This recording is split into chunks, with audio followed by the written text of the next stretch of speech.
wabah ya, atau ya penyakit virus corona dan yang semisalnya ya menimpa orang-orang di Cina ya. Ya. Kita katakan bahwasanya wabah ya terkadang datang sebagai hukuman, terkadang sebagai rahmat. Nanti akan kita sebutkan. Tidak semua wabah menimpa kemudian berarti hukuman. Terkadang rahmat bagi orang yang beriman, menghapuskan dosa-dosanya, mengangkat derajatnya. Tapi kalau menimpa orang-orang pelaku maksiat atau orang-orang kafir, hukuman dari Allah Subhanahu wa taala. A'udzu billahi minasy syaithanir rajim. Bismillahirrahmanirrahim.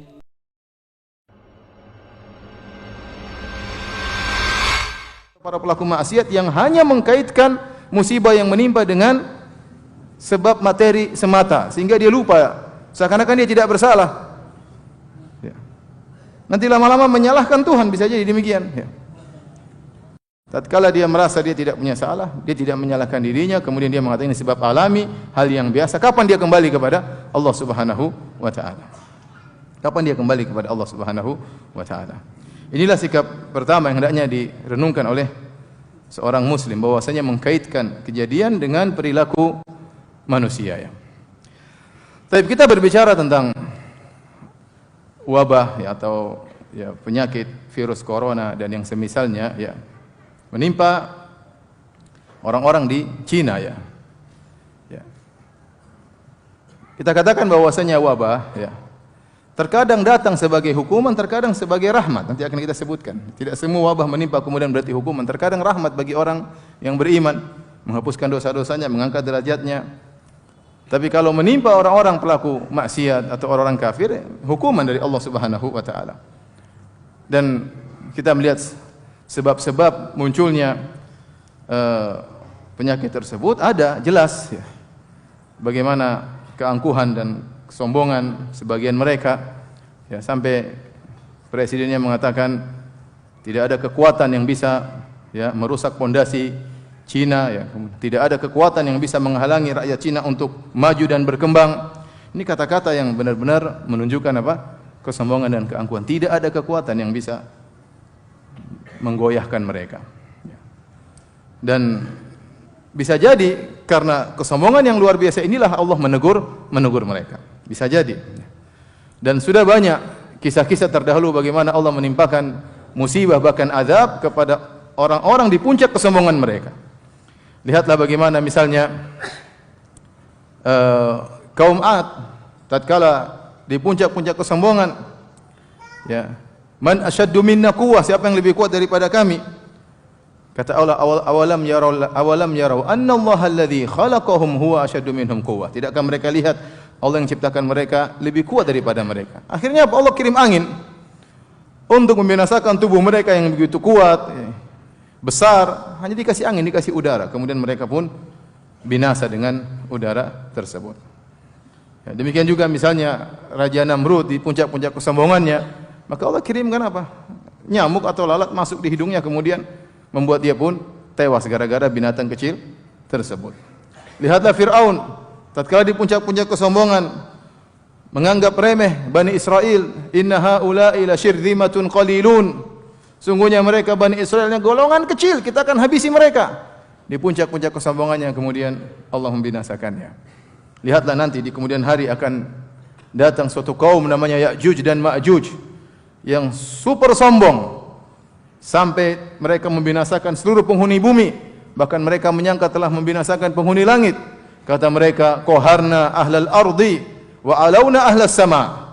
Kita sudah binasakan penghuni bumi dan kita sudah binasakan penghuni langit. Di puncak-puncak kesombongan tersebut, maka Allah kirim naghaf, yaitu semacam ulat kecil menempel di leher mereka, kemudian mereka pun tewas semuanya ya. Oleh karenanya di antara hal yang paling dibenci oleh Allah Subhanahu wa taala keangkuhan dan kesombongan. Belum lagi kalau didukung dengan kezaliman, kesombongan, keangkuhan ya. Menzalimi kaum muslimin, ingin mengambil daerah wilayah kaum muslimin dan yang lainnya.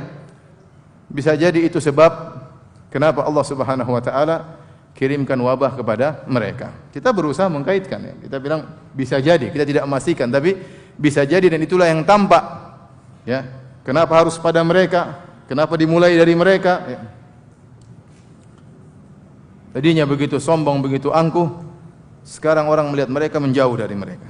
Jauh dari mereka. Tapi bagaimanapun kita berharap ya meskipun mereka demikian, kita berharap mereka dapat hidayah. Karena kata para ulama, di antaranya Ibnu Qayyim rahimahullahu taala, di antara hikmah dari timbulnya wabah ya atau wabak kalau bahasa Arab atau penderitaan dan yang lainnya agar mereka sadar. Mereka sadar. Kata Allah Subhanahu wa taala, "Wa laqad arsalna ila umamin min qablika fa akhadnahum bil ba'sa'i wad dharra'i la'allahum yatadarra'un."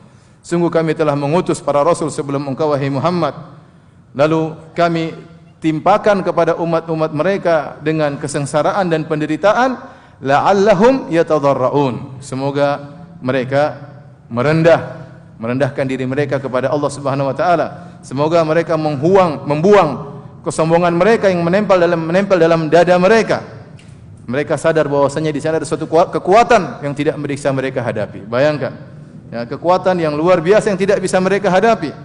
Mungkin mereka sudah mencapai puncak teknologi yang luar biasa, senjata terhebat yang mereka bisa ciptakan. Tetapi kemudian tatkala Allah beri virus yang tidak kelihatan, tidak tahu sedang di mana virus tersebut, menyebar dengan begitu mudah, ya. Maka agar manusia sadar bahwasanya di balik kekuatan yang kita lihat ini ada kekuatan yang hebat yang dimiliki oleh Maha Kuat, Al-Qawi, dia adalah Allah Subhanahu wa taala. Baik. Hadirin dan hadirat yang dirahmati oleh Subhanahu wa taala, ya. Wabah ya atau taun atau virus ya terkadang datang sebagai rahmat bagi kaum muslimin ya. Dan terkadang menjadi bencana malapetaka bagi yang lainnya ya. Bagi yang lainnya. Kapan menjadi rahmat bagi seseorang? Jika dia ditimpa dengan wabah tersebut, kemudian dia ingat Allah Subhanahu wa taala, kemudian dia sadar, kemudian dia istighfar. Dia bersabar, maka dosa-dosanya akan terampuni. Tapi kalau dia ditimpa musibah tersebut, ternyata dia tidak ingat kepada Tuhan, ya. Dia lupa dengan Allah Subhanahu wa taala, maka itulah hukuman bahkan azab, kebinasaan baginya. Tidak usah jauh-jauh, kita kemarin waktu terjadi banjir, ya hukuman ringan, tidak seberat kaum-kaum yang lain ya. Tapi kita lihat bagaimana di media sosial orang-orang berteriak Allahu Akbar, Astaghfirullah. Kenapa? Karena yang ditimpa kaum muslimin. Yang ditimpa apa? Kaum muslimin. Mereka kembali kepada Allah Subhanahu wa taala. Waktu saya ke Lombok juga, subhanallah, di reruntuhan-reruntuhan mereka bikin musalla dari terpal-terpal, mereka salat, subhanallah, mereka kembali kepada Allah Subhanahu wa taala. Kalau begitu mengangkat derajat. Kalau musibah menimpa kaum muslimin kemudian mereka kembali kepada Allah, berarti ini rahmat bagi mereka.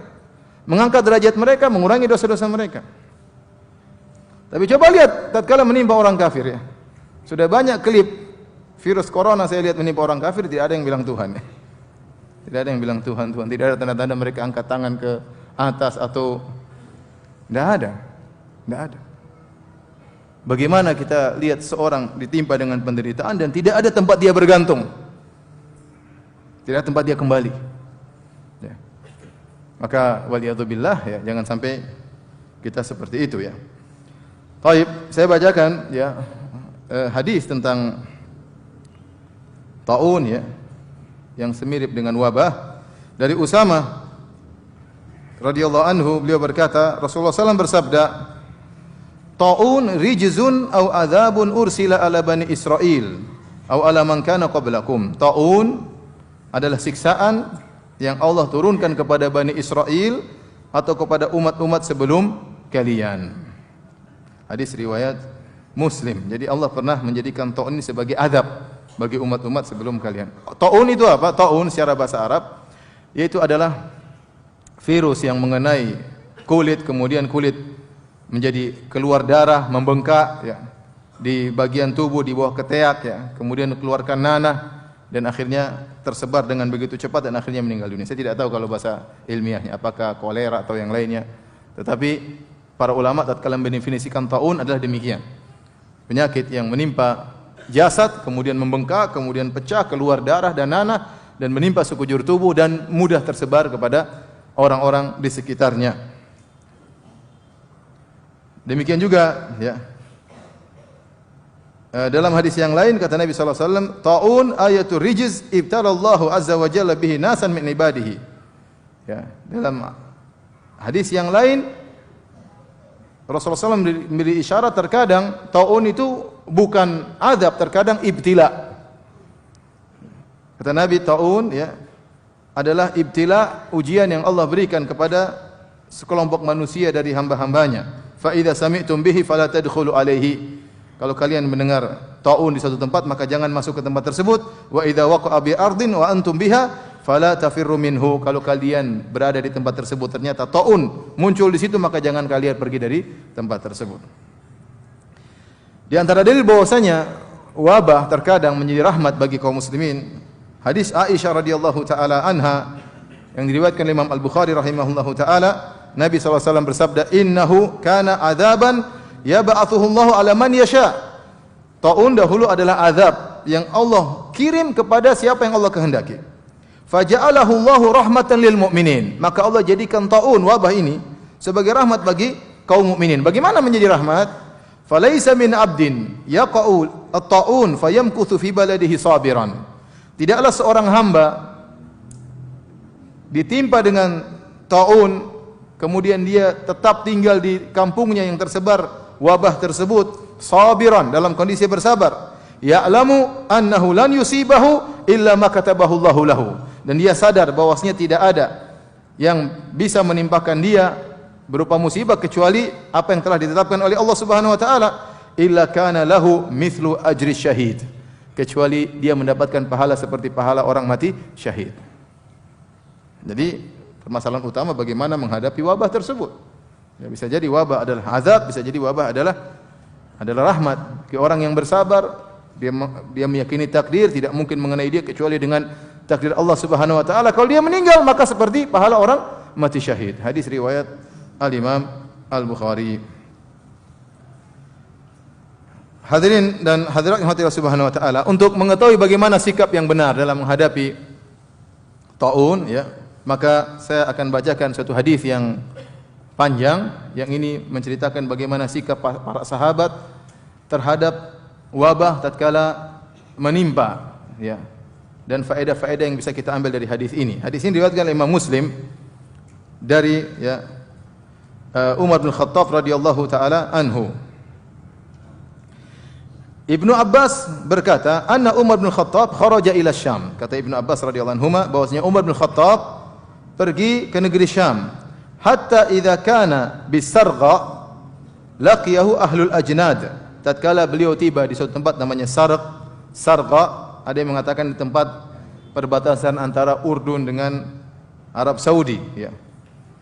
Maka dia pun ditemui oleh ahlul ajnad, yaitu apa namanya?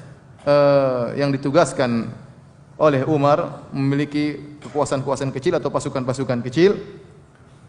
Abu Ubaidah bin al-Jarrah wa ashabuhu, yaitu Abu Ubaidah bin al-Jarrah dan teman-temannya. Fa akhbaruhu anna al-waba' qad waqa'a bi Syam. Lantas mereka kabarkan kepada Umar bahwasanya wabah telah ya menimpa di negeri Syam ya. Padahal Umar ingin pergi menuju ke negeri Syam. Apa itu wabah? Apa itu ta'un? Kata para ulama, wabah lebih umum daripada ta'un. Kalau ta'un tadi jenis wabah yang berupa luka-luka di badan, keluar nanah, bengkak-bengkak, kemudian akhirnya menjadikan seorang meninggal dunia. Adapun wabah lebih umum. Ya, tapi mereka mengatakan wabah adalah suatu penyakit yang mudah tersebar dan menimpa semuanya dalam waktu yang singkat. Beda dengan kita sehari-hari, satu sakit ini, satu sakit yang lainnya, satu sakit A, satu sakit B. Adapun kalau wabah penyakitnya sama dan mudah menimpa semua orang dalam waktu yang singkat ya. Kalau kita katakan virus lah. Virus ya. Istilah dalam Islam namanya wabah. Ya, maka Abu Ubaidah mengatakan, "Ya Umar, sungguhnya virus sudah menimpa atau wabah telah menimpa negeri Syam." Maka Umar berkata, Umar tidak tahu apa yang dia lakukan. Dia sudah berjalan menuju negeri Syam. Maka dia berkata, "Panggilkan kepadaku orang-orang muhajirin al-awwalin." Orang-orang muhajirin yang pertama-pertama, orang saleh. Maka kata Ibnu Abbas, "Fada'autuhum," aku pun panggil mereka. Setelah itu Umar pun bermusyawarah dengan kaum muhajirin. Kemudian Umar mengabarkan kepada mereka bahwasanya wabah telah menimpa negeri Syam. Bagaimana, apa yang harus kita lakukan? Fakhtalafu, maka mereka pun khilaf kaum muhajirin. Sebagian mereka berkata, qad kharajta li amrin wa la nara an tarji anhu. Wahai Umar, kau sudah keluar punya keperluan sesuatu di negeri Syam, menurut kami jalan terus, jangan mundur meskipun ada wabah. Menunjukkan tawakal mereka luar biasa. Jalan terus, tidak usah mundur. Ya.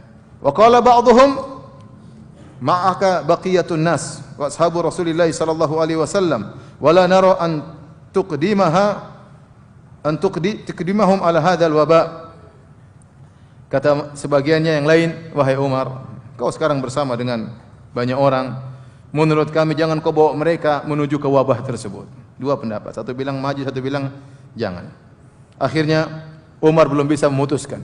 Orang-orang soleh dari kalangan muhajirin berselisih. Kata Umar, irtafi'u anhu, pergi kalian. Kemudian Umar berkata, ya, panggilkan kaum Ansar. Maka Ibnu Abbas pun panggilkan kaum Ansar. Umar ingin mendengar pendapat mereka. Kemudian setelah dimusyawarahkan, fasalaku sabilal muhajirin. Ternyata mereka sama dengan kaum muhajirin. Dua pendapat. Sebagian mengatakan maju terus, cuek saja, ya, tawakal kepada Allah. Yang satu mengatakan jangan. Ini kita bawa orang ke kebinasaan, penyakit, wabah. Faqala irtafi'u anni, kata Umar, pergi kalian. Kemudian kata Umar, ud'u liman kana hahuna min masyakhati Quraisyin min muhajiratil fathi. Panggillah sisa-sisa orang-orang tua, ya, dari orang-orang yang masuk Islam menjelang Fatu Makkah atau setelah Fatu Makkah. Ada orang tua, biasanya orang tua. Umar punya pandangan yang jauh, mereka punya pengalaman. Umar ingin mendengar pendapat mereka. Akhirnya tatkala mereka berdiskusi dengan Umar, semuanya sepakat. Yang orang-orang tua ini semuanya sepakat. Mereka berkata, naro antarji'a bin nas wala tuqdimahum ala hadzal waba. Menurut kami sudah, kita pulang saja. Wala tuqdimhum ala hadzal waba. Jangan kau ajak mereka kepada wabah tersebut. Maka Umar pun mengambil seluruh manusia, manggil pasukan, para jamaah dipanggil oleh Umar. Umar mengatakan, inni musbihun ala dhahrin fa asbihu alaihi. Saya akan balik pulang. Silakan, kita naik kendaraan, kita pulang. Maka Abu Ubaidah bin Jarrah menegur, afiraran min qadarillah. Subhanallah, Abu Ubaidah ingin jalan terus. Kata Abu Ubaidah, ya Umar, apakah kau lari dari takdir Allah Subhanahu wa taala? Faqala Umar, lau ghairuka qalaha ya Abu Ubaidah. Kalau yang ngomong bukan kau Abu Ubaidah, mungkin saya sudah kasih pelajaran, ya. Atau kau tidak pantas, kau punya ilmu, kenapa ngomong seperti ini? Para ulama khilaf tentang apa maksud kata Umar. Naam, Umar menjawab, nafirru min qadarillah ila qadarillah. Kita lari dari takdir Allah menuju takdir Allah yang lain. Akhirnya, ya, datang Abdurrahman bin Auf. Tadi dia tidak hadir, dia datang belakangan. Kemudian dia berkata kepada mereka, inna indi min hadza ilman. Saya punya ilmu tentang hal ini, kejadian ini. Sami'tu Rasulullah sallallahu alaihi wasallam yaqul. Aku mendengar Rasulullah SAW bersabda, idza sami'tum bihi bi ardin, kalau kalian mendengar ada taun, ada wabah atau wabah di suatu negeri, fala taqdumu alaihi, maka jangan datang ke negeri tersebut. Wa idza waqa'a bi ardin, kalau sudah timpa satu daerah, wa antum biha, dan kalian berada dalam negeri tersebut, daerah tersebut, fala takhruju firaran minhu, maka jangan kalian keluar dari daerah tersebut karena ingin lari dari wabah tersebut. Inilah hadis yang sahih yang diriwayatkan oleh Imam Muslim. Fahamidallaha Umar bin Khattab thumma sarafa, maka Umar pun muji Allah, alhamdulillah ijtihad dia, keputusan dia ternyata sesuai dengan hadis Nabi sallallahu alaihi wasallam. Taib, hadirin dan hadirat yang dirahmati Allah Subhanahu wa taala. Apa yang bisa kita ambil dari hadis ini, ya? Di antaranya hadis ini menunjukkan bahwasanya dianjurkan yang namanya isolasi, ya. Kalau memang suatu daerah, suatu tempat, lokasi terkena musibah, maka diisolasi. Jangan ada yang ke situ dan jangan ada yang keluar. Ini sudah ada syariatnya dalam apa? Islam. Yang kedua, menunjukkan bahwasanya mengambil keputusan tentang pengisolasian adalah bukan semua orang boleh berbicara, tapi penguasa atau pemerintah yang berbicara, yang bisa melihat maslahat dan mudarat, yang bisa mengadakan penelitian. Ini masalah besar. Kalau penguasa, pemerintah mengatakan masih boleh ke sana, ya terserah, kita masih boleh. Tapi kalau penguasa mengatakan hentikan, maka tidak boleh kita ke sana, ya.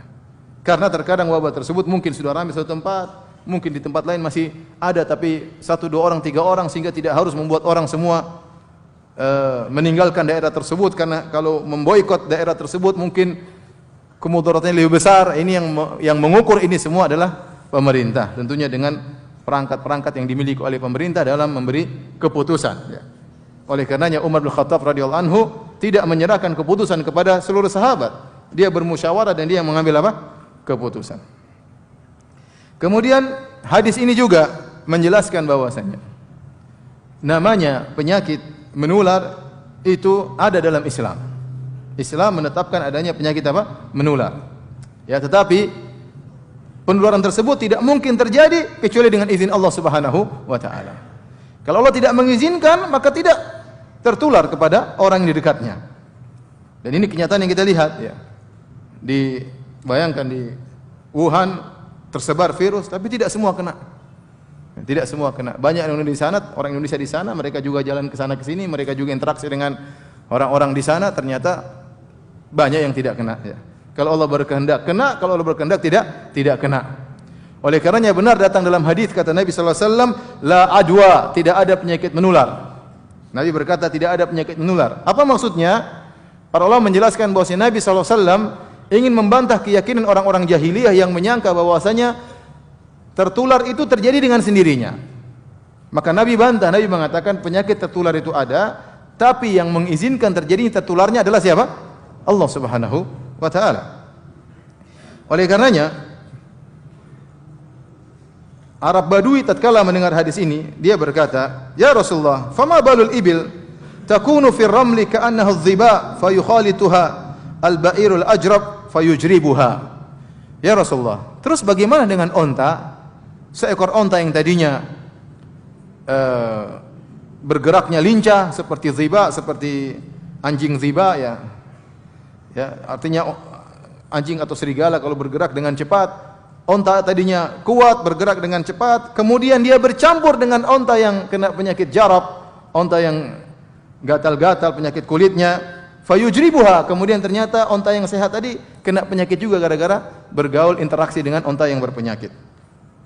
Maka Rasulullah SAW mengatakan, faman a'dal awal, kalau benar memang onta kedua gara-gara kena onta yang apa? Yang pertama, terus yang pertama siapa yang bikin? Paham? Paham atau tidak? Ya, jadi kalau ada onta A, onta B. Onta A sakit, onta B tidak sakit. Tahu-tahu onta B berinteraksi dengan onta A. Tahu-tahu onta B juga sakit. Benar, terjadi tertular. Tetapi tidak terjadi dengan sendirinya. Ya, kalau terjadi harus dengan tertular. Kalau begitu yang pertama siapa yang bikin? Sebagaimana Allah membuat onta pertama kena penyakit tersebut, Allah juga yang membuat onta kedua terkena penyakit tersebut. Hanya saja sebabnya dengan penularan. Paham? Jadi untuk membantah orang-orang jahili yang mengatakan bahwasanya tular terjadi sendirinya, ya. Kalau tertular terjadi sendiri, kemudian yang awal siapa yang tularkan? Ya. Allah menciptakan penyakit pada onta yang pertama sebagaimana Allah ciptakan penyakit pada onta yang kedua, namun sebabnya dengan apa adanya? Tertular. Oleh karenanya Nabi SAW juga bersabda, la yuridanna mumridun ala musih. Jangan sampai onta yang sakit dibawa kepada onta yang sehat. Kenapa Nabi ini mengatakan demikian? Karena bisa jadi terjadi apa? Penularan. Taib, ini dalil bahwasanya dalam syariat Islam ada namanya penyakit menular. Dan kita disuruh mengambil sebab, yaitu berusaha untuk tidak menuju pada lokasi penyakit. Ya. Di antara dalil juga yang menunjukkan adanya penularan adalah hadis yang sedang kita bahas. Ya, hadis tadi, hadis Umar bin Khattab radhiyallahu anhu, bagaimana Abdurrahman bin Auf menyampaikan dari Nabi sallallahu alaihi wasallam, "Idza sami'tum bihi bi ardin fala taqdumu 'alaiha." Kalau kalian mendengar wabah di suatu tempat maka jangan datang. Kenapa? Supaya tidak tertular. Supaya tidak tertular. Wa idza waqa'a bi ardin wa antum fiha. Kalau wabah menimpa suatu tempat dan kalian berada di tempat tersebut, fala takhruju minha firara minhu, maka jangan kalian keluar di daerah tersebut karena takut, khawatir dari wabah tersebut. Ya. Kenapa? Kalau keluar akan tersebar lagi virusnya. Ya. Jadi di sini syariat mengajarkan bahwasanya tawakal, ya, tidak menghalangi kita berusaha berikhtiar. Kalau dalam bahasa Indonesia, yaitu tawakal, ya, tidak menghalangi kita untuk berikhtiar. Orang yang berusaha berikhtiar tidak mengurangi tawakalnya kepada Allah Subhanahu wa taala. Taib, hadirin dan hadirat yang dirahmati oleh Allah Subhanahu wa taala. Bagaimana sikap kita ya tatkala kita mendengar berita tentang wabah corona yang sudah tersebar ke sana sini, dan kita memuji Allah Subhanahu wa taala, alhamdulillah sampai sekarang belum ada ya terbukti seorang pun dari Indonesia yang positif terkena penyakit corona, meskipun pihak WHO tidak percaya ya. Tapi intinya alhamdulillah. Kalaupun ada nanti ya pemerintah bisa menjalani apa yang harus dikerjakan oleh pemerintah ya. Tetapi alhamdulillah sampai sekarang belum ada tanda-tanda positif. Sementara kita dengar di negara-negara lain sudah ada. Ya, di Cina sudah puluhan ribu yang positif terkena penyakit tersebut, dan laporan resmi mereka 1000 sekian sudah meninggal dunia. Ya. Wallah alam, 1000 atau nolnya ditambah 1 lagi ya Allah alam. Pokoknya sudah banyak yang meninggal dunia. Ini kita bersyukur kepada Allah, Allah masih melindungi kita. Baik. Adapun bagaimana cara kita ya menghadapi atau kita bisa selamat daripada penyakit corona ini kalaupun sampai masuk Indonesia, semoga tidak masuk ke Indonesia ya. Yang pertama, hadirin hadirat Allah Subhanahu wa taala, kita harus yakin penuh dengan keyakinan bahwasanya semuanya dengan izin Allah Subhanahu wa taala. Kalaupun menimpa kita, maka itu dengan takdir Allah Subhanahu wa taala. Kalaupun menimpa kita, maka kita hadapi dengan apa? Dengan sabar. Dengan sabar ya. Maka kalau kita bersabar, tatkala terkena penyakit apapun, mau corona atau sekarang yang sedang ditimpa kanker atau penyakit-penyakit yang lainnya, ya, kita katakan kematian tetap datang kepada kita. Ta'addadatil asbabu wal mautu wahid. Sebab-sebab kematian banyak, kematian satu. Ya. Ada yang meninggal karena kena corona, ada yang meninggal ya kena kanker, ada yang meninggal ketabrak mobil, ada yang meninggal kena penyakit lain. Ya. Tetapi bagaimana sikap kita tatkala terkena musibah? Kita sabar, kita meyakini ya. Kun lan yusibana illa ma katabahu Allahu lana. Ya. Katakanlah bahwasanya tidak ada yang menimpa kita kecuali apa yang telah Allah takdirkan kepada kita. Ya. Meskipun kita sudah berusaha menghindar, kalau memang Allah takdirkan kena akan kena. Ya. Alam tara ila alladziina kharaju min diyarihim wa hum ulufun hadaral maut. Faqala lahumullahu mutu tsumma ahyahum. Kata Allah Subhanahu wa taala, tidakkah kau lihat kepada orang-orang Bani Israel di zaman dahulu, mereka keluar dari negeri mereka karena takut mati. Sebagian ahli tafsir mengatakan ada wabah menimpa negeri mereka. Kemudian mereka keluar takut mati, mereka keluar meninggalkan negeri tersebut. Tiba-tiba Allah mengatakan, mutu, matilah kalian. Mereka sudah pergi menjauh negeri mereka, sudah tempat di lembah, tiba-tiba Allah matikan mereka. Apakah mati karena wabah ataukah mati karena sebab yang lain ya. Yang jelas kita semua akan meninggal dunia. Kalaupun terkena musibah tersebut, maka kita bersabar. Kemudian yang kedua, perbanyak berdoa kepada Allah Subhanahu wa taala. Di antara doa-doa yang diajarkan oleh Rasulullah sallallahu alaihi wasallam ya, seperti doa pagi petang. Bismillahilladzi la yadhurru ma'asmihi syai'un fil ardi wala fis sama' wa huwa samiul alim. 3 kali kita baca pagi dan petang. Dengan nama Allah ya, yang suatu pun tidak bisa memberi kemudaratan, suatu di langit maupun di bumi. Kalau kita sebut nama Allah tersebut, wa huwa samiul alim, dan dia Maha mendengar lagi Maha mengetahui. Kita ucapkan dengan penuh keyakinan. Kalau biasanya kita hanya baca lalu begitu saja tanpa kita hayati, maka hendaknya tatkala kita sudah terdengar virus tersebut tersebar, maka kita lebih konsentrasi membaca doa ini. Bismillahilladzi la yadhurru ma'asmihi syai'un fil ardi wala fis sama' wa huwa samiul alim. Insyaallah barang siapa mengucapkannya dengan penuh keyakinan 3 kali di pagi hari, 3 kali di petang hari, maka insyaallah dia tidak akan terkena penyakit virus corona ya. Saya bilang buktinya, enggak usah jauh-jauh, lihat orang Indonesia tinggal di tengah-tengah Wuhan. Tinggal di tengah-tengah, berinteraksi dengan mereka, tapi tidak semua kena. Tapi tidak semua kena. Ya. Pulang alhamdulillah sampai sekarang belum ada yang positif terkena penyakit apa?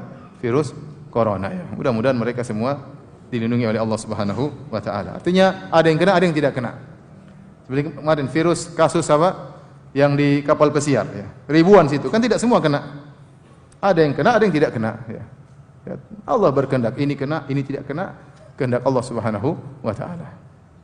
Ya, mungkin mengatakan kalau sudah tua kena, kita lihat ada juga yang muda-muda kena. Ada juga muda-muda yang tewas ya.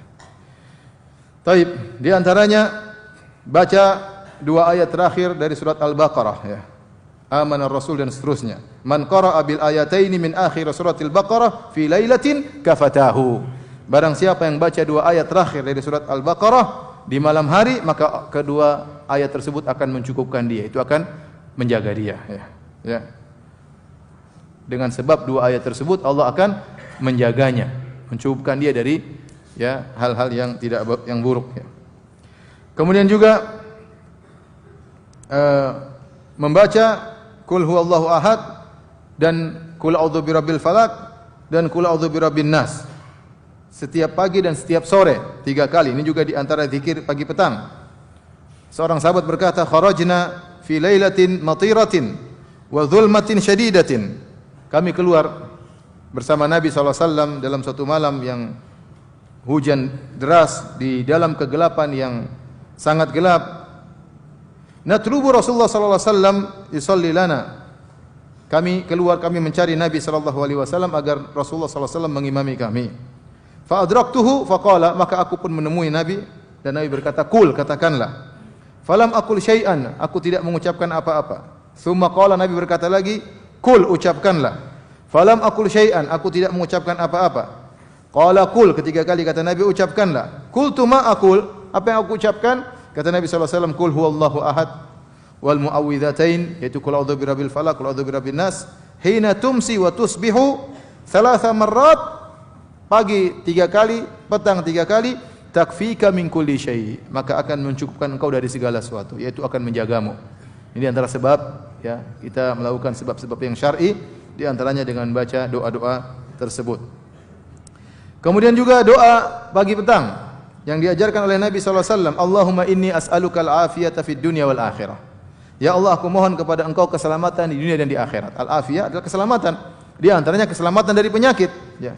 Allahumma inni as'alukal afwa wal afiyata fi dini wa dunyaya wa ahli wa mali. Ya Allah, aku mohon kepada Engkau ampunan dan keselamatan dalam agamaku maupun duniaku, wa ahli wa mali, keselamatan pada keluargaku, keselamatan pada hartaku. Allahumma astur aurati wa amin rawati, ya Allah tutuplah auratku dan tenangkanlah jiwaku. Allahumma hfazni min baini yadayya wa min khalfi, ya Allah jagalah aku dari depan, wa min khalfi dari belakang, wa an yamini dari kanan, wa an shimali dari kiri, wa min fawqi dari atas, wa a'udzu bi 'azamatika an uqtala min tahti, dan aku berlindung dengan keagunganmu dari aku ditimpa dengan keburukan dari bawahku. Ini doa sangat baik untuk kita baca di pagi hari, petang hari. Kita enggak tahu virus datang dari mana. Dari depan, dari kanan, dari kiri, dari atas, dari bawah. Maka kita berdoa dengan doa ini ya. Di antara juga Nabi pernah berdoa, Allahumma inni a'udzubika ya min munkaratil akhlaq, kemudian di akhir wal adwa, yaitu ya Allah, aku berlindung kepada Engkau dari penyakit-penyakit yang mungkar, yaitu kata para ulama penyakit-penyakit yang tidak biasa, penyakit-penyakit yang mengerikan ya. Kita berlindung dari penyakit-penyakit tersebut ya, karena kita akan sakit. Tapi kita tidak ingin dengan penyakit-penyakit yang mengerikan seperti itu, seperti wabah, virus dan yang lainnya. Dengan berdoa demikian semoga Allah melindungi kita. Ini dari sisi doa. Kemudian ikhtiar, dari sisi usaha juga harus kita lakukan. Di antara usaha yang bisa kita lakukan, tindakan preventif ya, pencegah, seperti memakan korma ajwa 7 butir tiap pagi ya. Tapi ini susah, antum cari di mana korma ajwa? Saya terus terang waktu mau pergi ke Singapura, saya makan korma ajwa 7. Ya, usaha ya. Usaha, semoga Allah melindungi saya ya. Karena ya bagaimanapun ya ini repot juga pergi ke suatu daerah yang di situ virus apa? Tersebar ya. Nabi SAW bersabda, atau Sa'ad bin Abi Waqqas berkata, sami'tu Rasulullah SAW yaqul, aku mendengar Rasulullah SAW bersabda, man tasabbaha sab'ata maratin ajwah lam yadhurruhu dzalikal yauma summun wala sihrun. Barang siapa yang di pagi hari makan korma ajwa 7 butir, maka pada hari tersebut dia tidak akan ditimpa dengan racun maupun sihir. Di antaranya racun virus. Ya. Dengan 7 butir korma ajwa, bismillah dia makan, ya insyaallah dilindungi oleh Allah Subhanahu wa taala. Ini salah satu dalil tentang tindakan preventif. Oleh karena Syekh bin Baz rahimahullah taala tatkala mensyarah hadis ini, beliau mengatakan ini bukti bahwasanya Islam mengajarkan tindakan preventif. Ya, oleh karena tidak mengapa misalnya Kita ingin pergi suatu tempat, situ ada tersebar virus tertentu. Kemudian kita melakukan apa? Tat'im atau apa namanya? Suntikan ya. Apa namanya istilah Indonesia? Vaksin ya.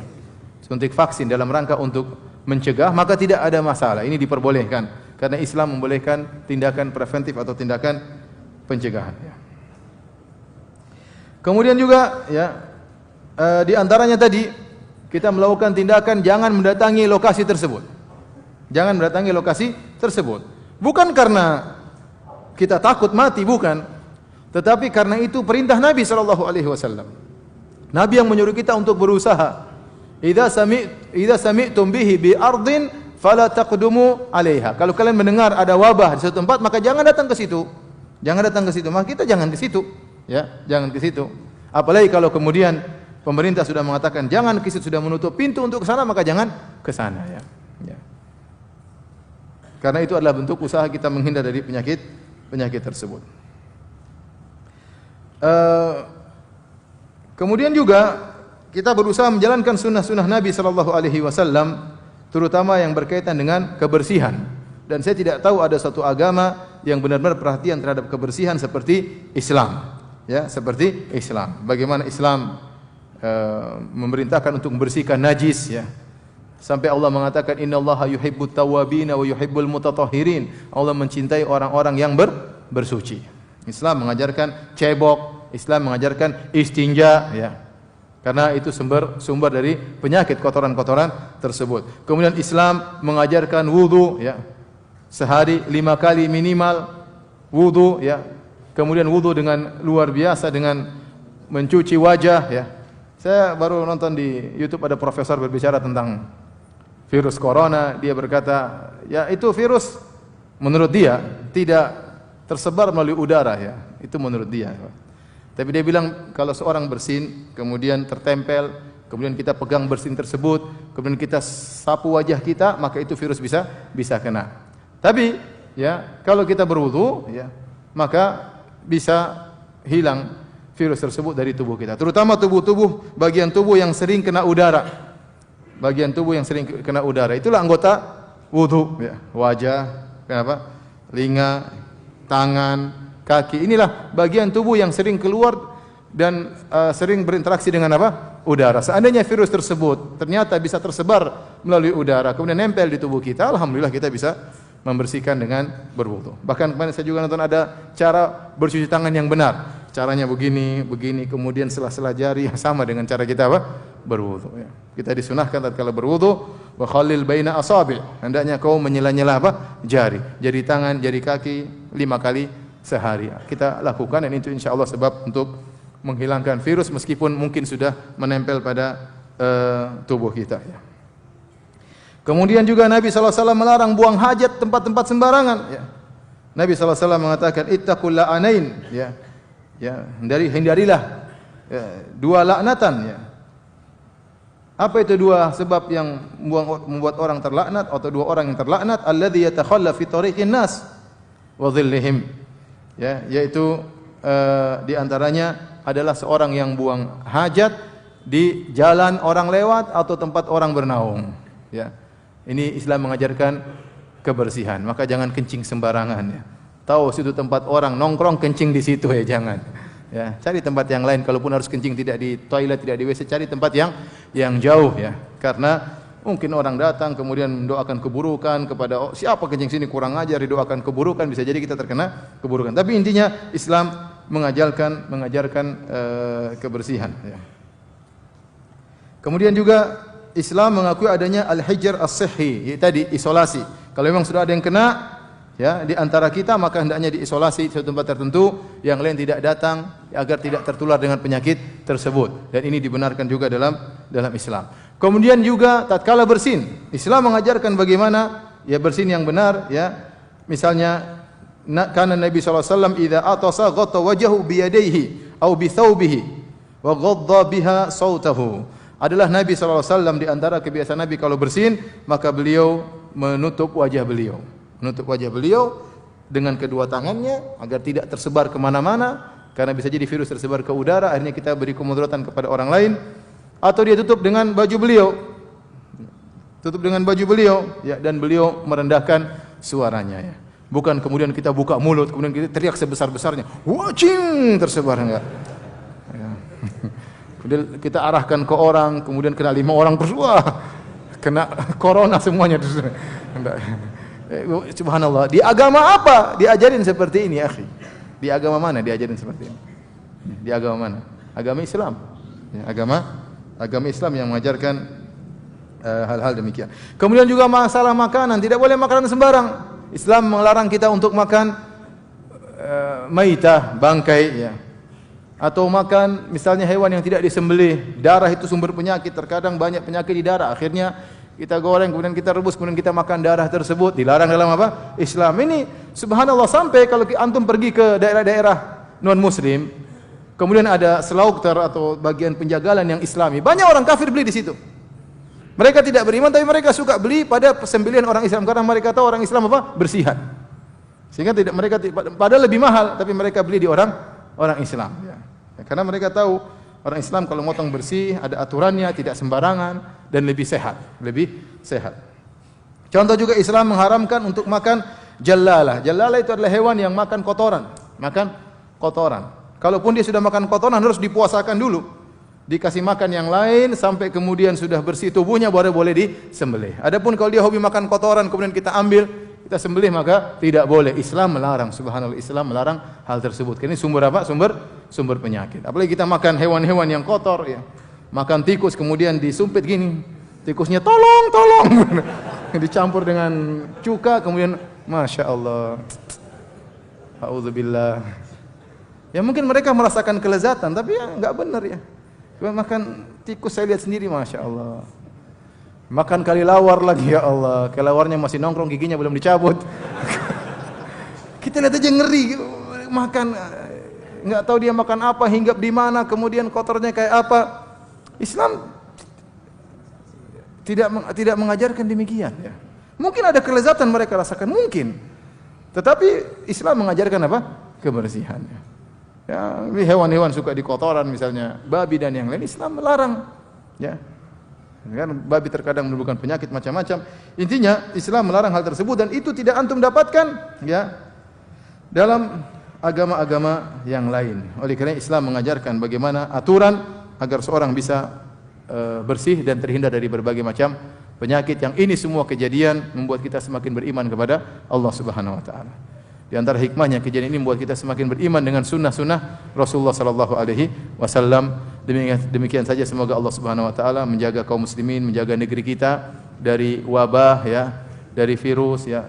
Semoga saudara-saudara kita yang terkena penyakit bisa segera disembuhkan oleh Allah Subhanahu wa taala, dan semoga mereka orang-orang non muslim, orang kafir terkena virus tersebut bisa sadar dan beriman kembali kepada Tuhan Rabbul Alamin. Wallahu taala alam bisawab. Kalau ada yang bertanya, saya persilakan. Ustaz, apakah doa zikir pagi petang yang kita baca fadilahnya akan mengalir juga kepada anak-anak kita, keluarga kita? Kalau kebetulan doa tersebut berkaitan dengan ada bacaan keluarga, ya, seperti tadi, Allahumma as'alukal afiyata fi dini wa dunyaya wa ahli wa mali, ya. Ya Allah, aku mohon kepada Engkau keselamatan dalam agamaku, dalam duniaku, dalam keluargaku, dan dalam hartaku. Maka doa tersebut mencakup juga apa? Mencakup keluarga kita. Maka kita ajarkan anak-anak kita untuk terbiasa membaca zikir pagi petang. Ya. Kita duduk sama mereka, kalau mereka belum hafal, sekali-sekali duduk sama mereka, kita bacakan dengan keras supaya mereka hafal. Kalau mereka sudah terbiasa, baca masing-masing. Tapi ini luar biasa zikir pagi petang. Ya, sekarang kita buang-buang waktu, nonton ini, nonton anu, ya. Berita ini, berita anu, ya. Sehingga terkadang Quran kurang kita baca, hadis-hadis Nabi kurang kita baca, doa-doa kita tinggalkan. Kalau zikir pagi petang maunya cepat-cepat, ya. Kalau nonton berita bisa sampai berlama-lama dan kita sabar nonton berita. Oleh karenanya waktu yang berharga kita ajarin anak-anak kita untuk bisa biasa zikir pagi petang. Dan perlu kita ingatkan, sudah zikir pagi petang belum? Istri kita sudah zikir pagi petang belum? Ingatkan mereka, ya. Karena dalam isi zikir pagi petang banyak sekali permohonan kepada Allah yang maknanya, kandungannya sangat luar biasa. Ustaz, apakah mati yang disebabkan kecelakaan yang membuat anggota badan hancur merupakan kematian terburuk dalam Islam? Saya enggak tahu dalilnya tentang hal tersebut. Ya. Yang penting adalah seorang meninggal dalam kondisi baik, maka dia husnul khatimah. Apakah dia meledak, apakah dia ditabrak, yang penting dalam kondisi apa? Beramal saleh. Misalnya dia naik pesawat. Taruhlah seorang naik pesawat menuju Singapura. Di antara penumpang ada yang mau main judi. Di antara penumpang ada yang mau berzina. Di antara penumpang ada yang ingin silaturahmi menjenguk orang tuanya yang tinggal di Singapura. Tentu badan mereka semua meledak. Yang satu mati konyol, yang satu insya Allah mati syahid misalnya. Iya begitu kan? Iya. Jadi tergantung bagaimana tatkala kita meninggal dunia. Kalau kita meninggal di atas ketakwaan, maka itulah husnul khatimah. Taib, habis salat kita lanjutkan lagi. Wallahu taala alam bisawab.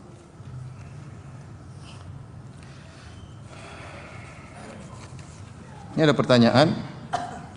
Bolehkah membaca doa untuk istri? Allahumma inni as'aluka min khairiha wa khairi ma jabaltaha alaihi wa a'udzubika min syarriha wa min syarri ma jabaltaha alaihi. Setelah akad nikah di depan keluarga yang hadir tanpa melakukan salat sunnah sebelumnya. Ini pernah ditanyakan kepada Syekh bin Baz, mirip seperti ini. Ditanyakan, apa yang dikatakan oleh seorang tatkala malam hari dia Lailatul Dukhul, yaitu malam pengantin. Malam pertama, doa apa yang dia ucapkan untuk istrinya?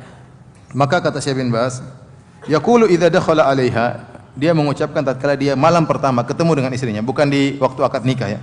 Tapi malam ketemu di kamar ya. Yusammillah azza wa jalla, maka dia mengucapkan bismillah, in akhadha bi yadiha wa ra'siha yaqul, dia pegang kepalanya, pegang tangannya, kemudian dia berkata, Allahumma inni as'aluka khairaha. Ya Allah, aku minta kepada Engkau kebaikan wanita ini. Wa khairu ma jabaltaha 'alaihi, dan kebaikan yang Kau berikan pada wanita ini, dan a'udzubika min syarriha wa syarri ma jabaltaha 'alaihi. Wa idza, dia baca seperti pegang tangannya, pegang kepalanya. Wa idza da'a bi da'awatin ukhra yas'alullaha khairaha. Kalau dia baca doa yang lain, intinya dia minta kebaikan wanita ini. Wa yas'alullaha an takuna zaujatan salihah, dan dia berdoa agar istrinya menjadi istri yang salehah, ya, atau dari sebab keluar zuriyah salehah, anak-anak yang salehah. Kullu hadza la ba'sa bihi, ini semua tidak mengapa. Lakin mimma warada an yaqul, namun di antara dalil yang datang, dia doa tadi, Allahumma inni as'aluka khairaha, dan seterusnya. Wa idza shalla rak'ataini wa da'a bihi, jika dia salat 2 rakaat kemudian dia berdoa dengan doa tersebut, fahasan, maka tidak mengapa dia doa dalam salatnya. Yurwa an ba'di salaf, karena diriwayatkan dari sebagian salaf. Jadi intinya doa tersebut tidak harus salat 2 rakaat ya. Jadi kapan ini malam pengantinnya?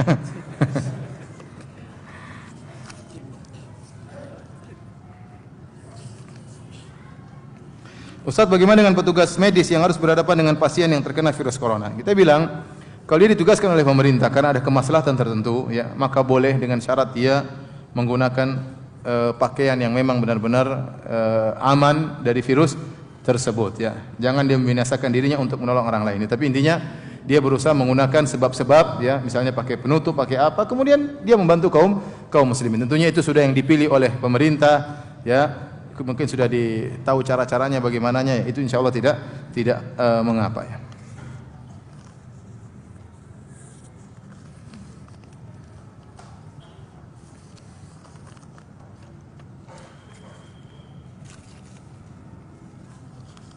Bagaimana hukum kencing berdiri? Hukum kencing berdiri boleh, tapi hukum asalnya tidak berdiri, ya. Karena Aisyah mengingkari Nabi SAW kencing berdiri. Ya, artinya apa? Kebanyakan yang Aisyah lihat, dan Nabi Aisyah tidak pernah radhiyallahu anha tidak pernah melihat Nabi kencing berdiri. Tapi ada sahabat lain yang melihat Nabi kencing apa?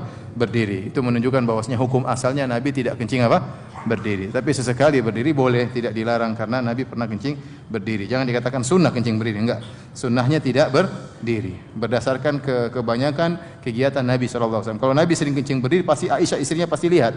Tapi Aisyah tidak pernah lihat, menunjukkan asalnya Nabi tidak berdiri kecuali sesekali.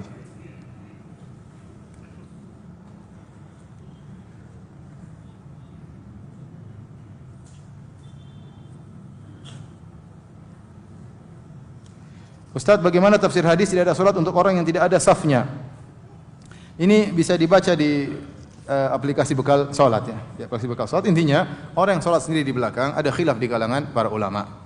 Secara umum ada 3 pendapat. Pendapat pertama mengatakan kalau dia salat sendiri di belakang maka sah secara mutlak. Larangan cuma makruh, tidak sampai pada derajat apa? Derajat batal atau tidak. Pendapat kedua bahwasanya tidak sah secara mutlak, tidak sah secara mutlak, maka dia harus ada satu orang di sampingnya. Ya. Pendapat ketiga terperinci. Ini pendapat Syekhul Islam Ibnu Taimiyah dan pilih oleh Syekh Utsaimin rahimahullah taala. Kalau ternyata memang sudah tidak ada saf sama sekali dan cuma dia sendiri tidak ada kawannya, maka tidak mengapa. Karena dia beruzur. Beruzur ya. Dia beruzur. Sehingga tidak mengapa dia sendirian. Dan tidak perlu dia tarik orang dari depan untuk menemani dia. Kenapa? Karena mengurangi pahala orang tersebut. Sudah di depan tarik ke belakang. Belum tentu juga dia mau ditarik. Kenapa saya yang jadi korban? Kenapa enggak sebelah saya yang ditarik?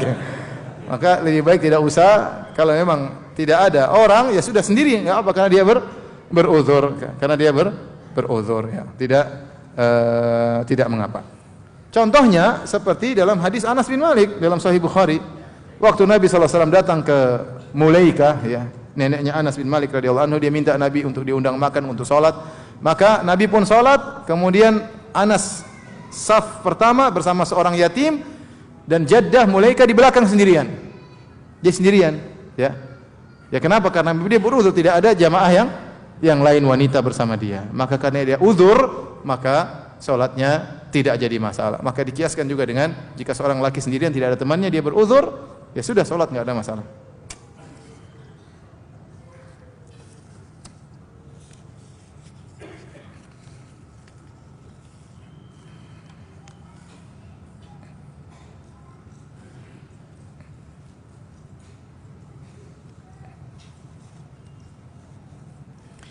Apa hukum bayi yang baru lahir kemudian divaksin?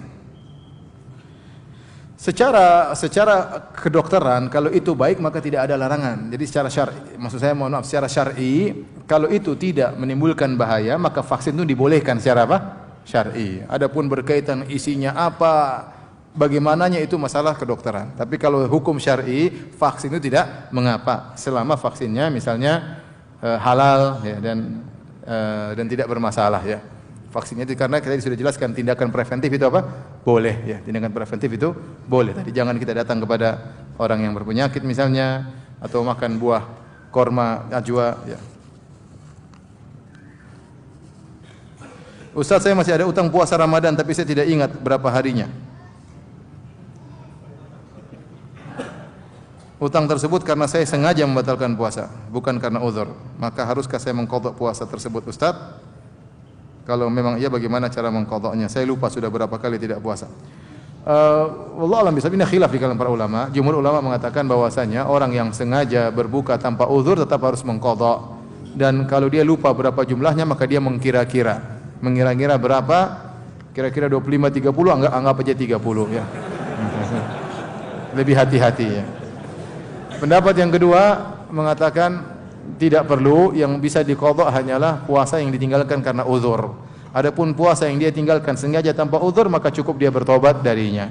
Hanya saja dia perbanyak puasa sunnah. Saya lebih condong pada pendapat yang kedua. Yang kedua. Tapi kalau dia pilih pendapat pertama maka dia mengira-ngira berapa yang dia tinggalkan.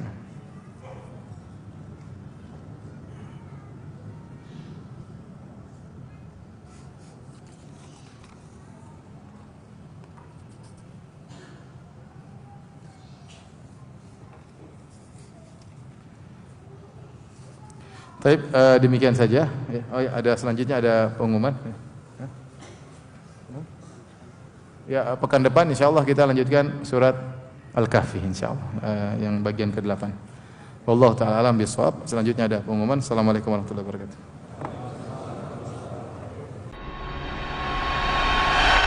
أعوذ بالله من الشيطان الرجيم بسم الله الرحمن الرحيم